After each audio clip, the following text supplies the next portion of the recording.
Now imagine you know all this in great detail, what power that gives you. Form is information. Change the information, you change the form if you can get the original form to decode that information. In other words, you transmit it on the right frequency.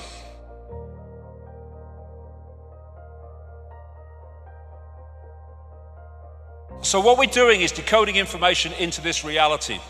This reality is a shared reality, but it's a decoded reality. And it's operating in our heads, decoding information. And how we decode it depends upon our perceptions of reality. So this matrix scene is absolutely spot on. This isn't real. What is real? How do you define real? If you're talking about what you can feel, what you can smell, taste, and see, then real is simply electrical signals interpreted by your brain. Now, this is an example of how information is carried by everything, and how we impact upon information as we interact with this virtual reality universe. Dr. Emoto, the great man from Japan, who I co-wrote a book with in Japanese some years ago, because what he did was he took water, put it into little containers, and he would apply to that water sounds or words, and then he would freeze it very quickly. I've been to his place in Tokyo where he did it, and then he would photograph the water crystals in that water, and the difference in the crystals corresponding with what the water came into contact with is absolutely fantastic. This water had love and thanks written on the side of it. Beautiful, geometrically beautiful, harmony, natural order. This had hate, I want to kill you on it. Look at it. And people say, well, how does that work when you put words on water and that happens? Simple.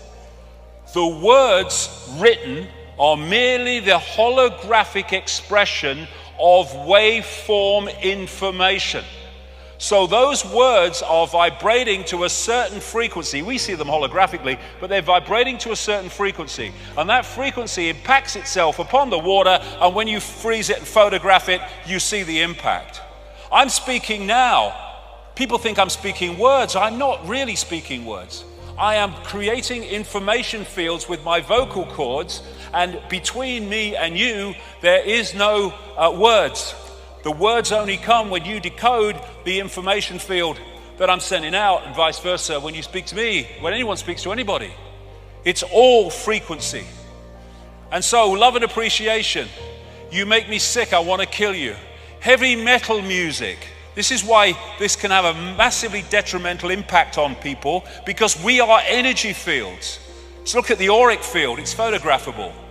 This is polluted river water. Look at it. Because water in its base form is an waveform information field, like everything else. This is the impact that we're having on reality all the time, while we think we are powerless. Pollution at its base waveform is just a distorted energetic information field, which distorts that which it comes into contact with, which manifests in the hologram as toxic water and toxic waste. Same with the stuff in sweets and bloody soda things that children eat on a massive scale. Of course it's going to destabilize them mentally and emotionally, because it's distorted information which distorts the workings of the brain. Who creates the universe that we see? We do. And thus, if we change our perceptions, we can change what we decode into a reality, and we can change society. We're not going to do it by stockpiling weapons. We're not even going to do it by mass protests. We're going to be doing it by creating a different reality, by coming from a different perception of what reality is.